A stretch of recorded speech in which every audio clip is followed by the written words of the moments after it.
Welcome back to Ferocious Education. This is Zed. Today we're going to be talking about IPOC. I did talk about it before. You'll find it in the description below. Nonetheless, this video is going to be a little bit different. I'm going to give basically a full insight in terms of due diligence first, and then cover it at the end with technical analysis to give you a bit of perspective on the psychology of traders. Now make sure to drop a like to this video to help the channel grow, subscribe, and leave notifications on. At any point in the video, if you have any questions, make sure to mention down in the comments below or through the link on the Discord below that is totally free. Have a wonderful day. Let's jump right into it. Now, Clover Health here, we get to see the IPOC is merging with Clover Health, so it makes sense that I cover Clover Health. So, right off the bat, first things you can get to see, ready for Medicare plan with more. Now, you might think that they're more of an insurance company just off the bat. They are not just an insurance company all over the bat. They're more off for the elderly levels, I believe above 65 and older. And some of the things that they kind of catch your eyes on is the zero/low premiums and co-pays.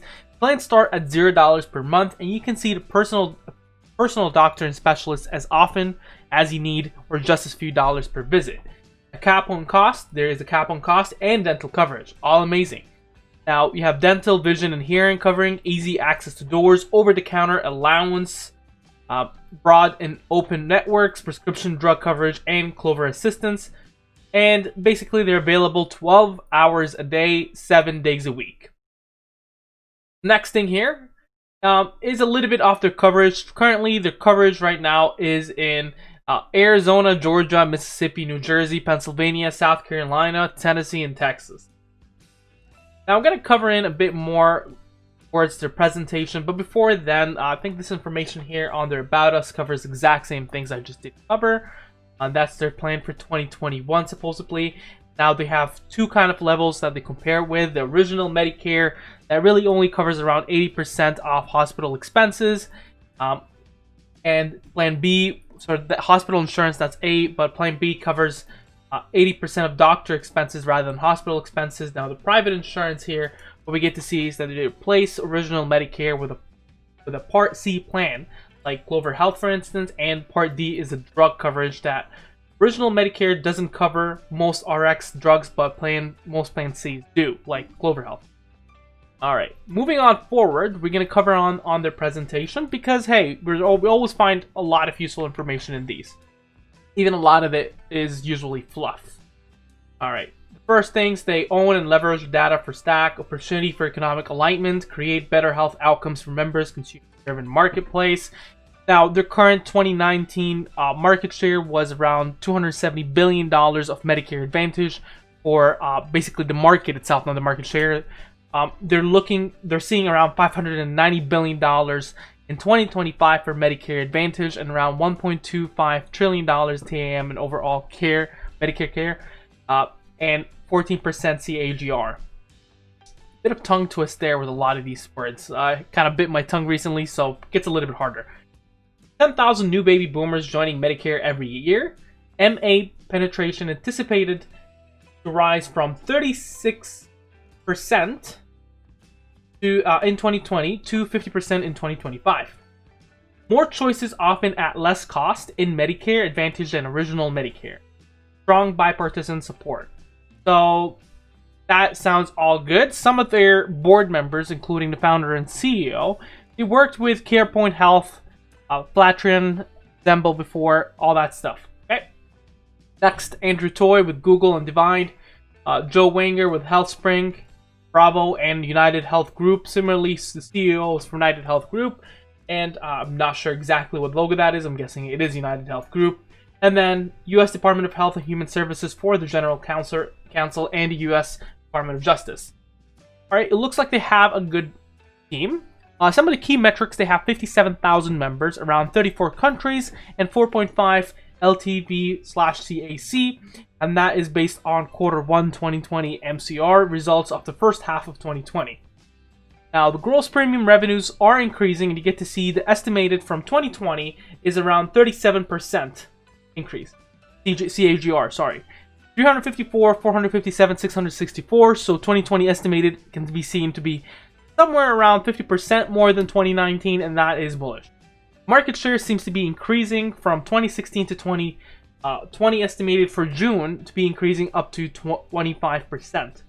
That is significant. And that is markets where Clover has 500 members prior to AEP results. That represents 13 out of their 34 countries. So it's not right off the bat. You need to kind of pinpoint a little bit on the data. I'm going to try to move on, skip a few things here and there to give you the most important things. So where Clover actually goes on, and where the incumbent insurances are, they usually have high cost with low access or narrow access. Clover wants to get low costs with open access. So it would be a game changer for this one here. Now the next thing, the PCP copay, which is the premium one, is around $0 for Clover. Competitors, a $5 savings is around $5 as well. Medicare is around $21. That is based on calculation assumption of 20% coinsurance applied. Now, specialist copay is around $5 to $20 with Clover. You get to see right off the bat, even the $20, which is the maximum, is already less than the competitors and matching maybe the savings low bound, and also the Medicare. Now, the next thing here, drug deductible. You get to see that it is around $150 to $200, which is still less than the competitors. So your average annual cost, if you're going towards savings, probably costs around $387, but the average with Clover is around $1871. Competitors $2257. Your average lifetime cost, there's a massive cost saving there. All right, moving on. Yeah, the top 3 market share positions in all established markets, Clover Health. And you get to see that they have more than 50% take rate in established market over the past 3 years, with around 600 BP retention advantage compared to the industry. Alright, so that is amazing. Enhanced streamlined payments, they have 2 times the industry reimbursement rates with 4 days average payment days. And so the PCP salary is around $267 versus the specialist salary around $444,000. That is, the source here is Medical Group Management Association. So let's move forward. Comprehensive complex care. It has both in-home care, supportive care, readmission prevention program, and behavioral health care. So that is more under the program of supplemental clinical programs powered by Clover assets. Moving on forward, data aggregation, machine learning at the point of care, and they're trying to basically have a bit more insight and be able to filter through the data to figure out the customer's needs, etc. So a bit of the things that I've actually been seeing here is, Clover is a company that has technology and is integrating healthcare, and it's already there, rather than the healthcare or insurance companies that are trying to integrate technology. And that was one of the things that I mentioned in my last video. And so the telehealth here, they have an advantage in that. Without the Clover Assistant, you can get to see around 208,000 costs. This is kind of an example here. Mr. James' annual physical is around January 20. Seems healthy but missed markers. Visits PCP with fatigue, stage 4 CKD diagnosis, ER visit after fall and broken hip, heightened mortality risk post-fracture, 3 more years of CKD and progression to D. So they had around 222,000 annually costs over 4 years, with $1,000 for ER visit, $39,000 for hip surgery, and $80,000 for ESRD treatments. Now here with Clover Health, or Clover Assistance, Mr. James' annual physical, PCP orders PTH lab tests, CA receives results, elevated PTX, CA recommends medication regime, PCP prescription meds via CA, and he remains happy and healthy, and he saves $208,000. Now that's all said and done, you can get to see it's a lot of basically a game changer. They have their growth cycle, captured synthesis data, apply machine learning to provide data-driven personalized insight at the point of care via Clover Assistance, improve clinical decision making to drive better care, share superior economics with member via lower cost and better benefits, drive strong market-leading organic members growth. So we got that a little. The 25% is based as well off 13 out of 34 countries. That's where they have more than 500 members, and they're looking to increase their market share there. So we're going to move on forward. In 2021, they're looking to go on from, if you remember, 57,000 members to 73,000 members. With the current market share of around 8%, here they're trying to go on with 7% because there's going to be growth but the 872 in terms of dollars for gross premium revenue is an increase from their 664. So that is bullish there as well, nonetheless. That's based on management predictions. So that is basically representing the 4.4 Medicare lives for 108 countries. So that's with expansion. Sorry, counties. That is with expansions. I think I've been saying countries instead of counties by mistake. My bad. Now the next thing here, the path to $25 billion in revenue. Looking to have 40% of the markets in the US based on company projections, and 12% share in addressed markets, with around 28 Medicare Advantage lives expected by 2030. Million members, by the way. Alright, we kind of cover a lot of these things in terms of their financials here. The adjusted EBITDA, we're getting to see that they're probably going to be profitable by the second half of 2020 based on the projections, or at least that's what the movement they're going for.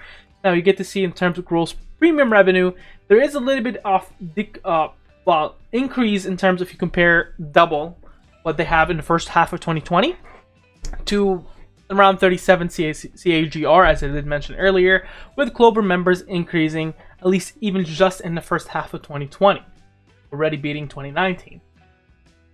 Anything else we're interested in? No? Okay, we're going to move on forward.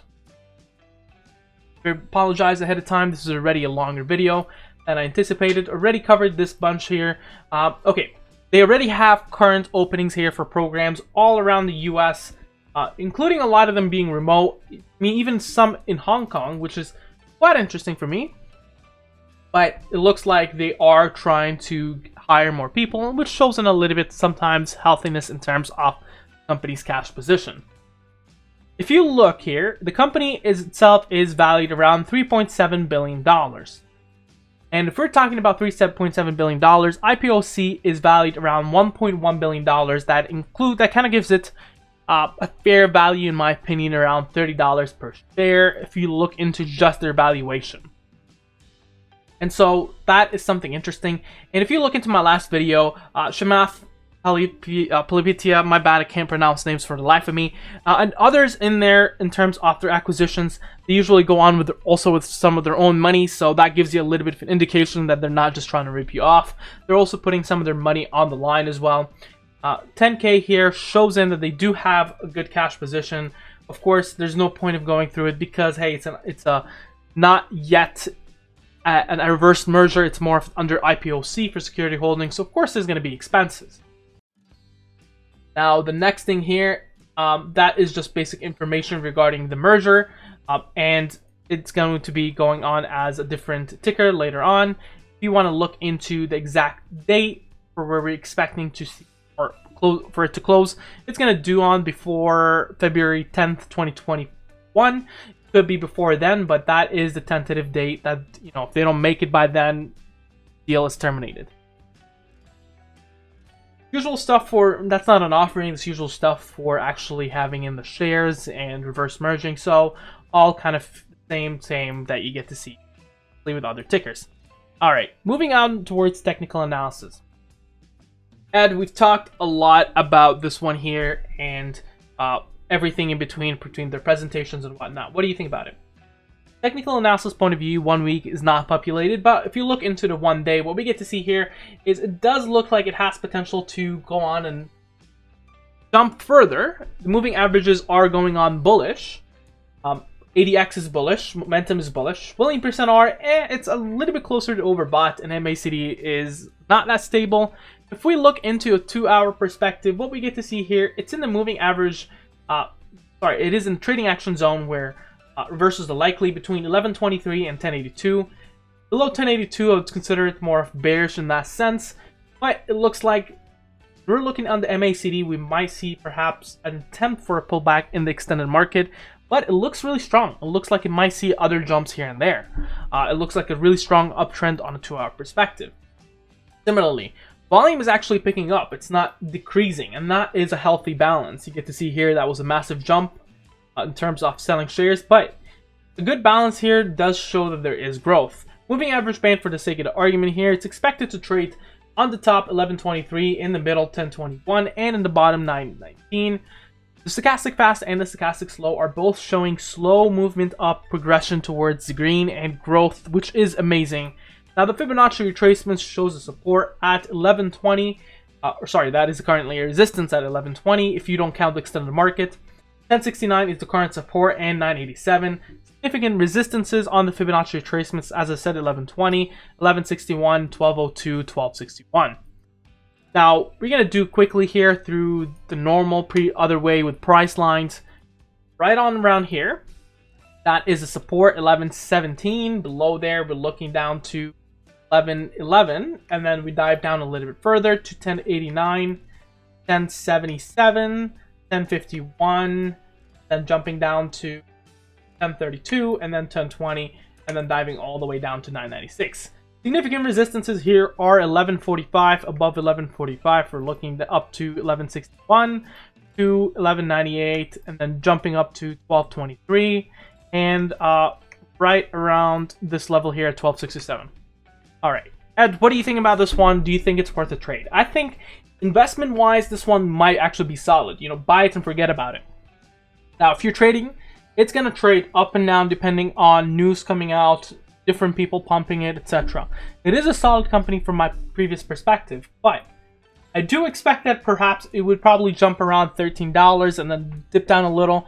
If you think about it, that's around 30% jump. Quite decent, but also it has a lot of risk. Now, on the moving averages, technical indicators, and everything in between, they're telling you, hey, there is a good chance for it to continue growing. So if you're investing, I think that, hey, you might want to perhaps, hey, if you bought from 987 and around 10% of your entire money was your goal for investment, sure, cash out. But I think there's more to this than this level, at least in the longer term. What do you think about this sticker? Make sure to mention down in the comments below. Share, subscribe, and like. You have a wonderful day.